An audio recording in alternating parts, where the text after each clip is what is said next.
ऐका ना, गेल्या महिन्यात माझं लग्न झालं आणि लग्नाच्या मंडपात फुलांची सजावट कशी असावी याचं डिझाईन मी एका एआय टूलच्या मदतीने केलं आणि ते डेकोरेटरला पाठवलं.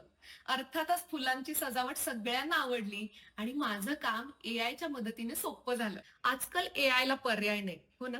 म्हणूनच एम-एस-सी-आय-टी कोर्स घेऊन आला आहे AI powered learning experience. MS-CIT मध्ये तुम्ही शिकणार आहात चॅट जीपीटी, मायक्रोसॉफ्ट को पायलट, गुगल जेमिनाय, ग्रामरली आणि ह्यासारखे 125 पेक्षा जास्त एआय स्किल्स. हा कोर्स प्रत्येकासाठी आहे. तुम्ही विद्यार्थी असाल, वर्किंग प्रोफेशनल असाल किंवा बिझनेस ओनर.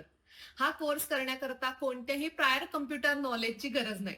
हा कोर्स तुम्हाला स्मार्ट बनवेल. कारण यात फक्त थिअरी नाही तर रिअल लाईफ प्रॅक्टिकल लर्निंग वरती भर दिला गेलाय. ऑनलाईन पेमेंट कसं करायचं, मोबाईल ऍप्स, तिकीट बुकिंग आणि गव्हर्नमेंट सर्व्हिसेस सारखी किचकट कामं आता सोपी होतील. Word, Excel, PowerPoint, data analysis आणि ऑटोमेशन मध्ये एआय चा वापर प्रभावीपणे कसा करायचा याचं ट्रेनिंग तुम्हाला या कोर्समध्ये दिलं जाईल. एम-एस-सी-आय-टी चा कोर्स तुम्हाला जॉब रेडी बनवतं. म्हणून आजच जॉईन करा आणि तयार व्हा डिजिटल आणि एआय पॉवर्ड करिअरसाठी. शिकूया एआय ची क्रांती. चला करूया MSCIT.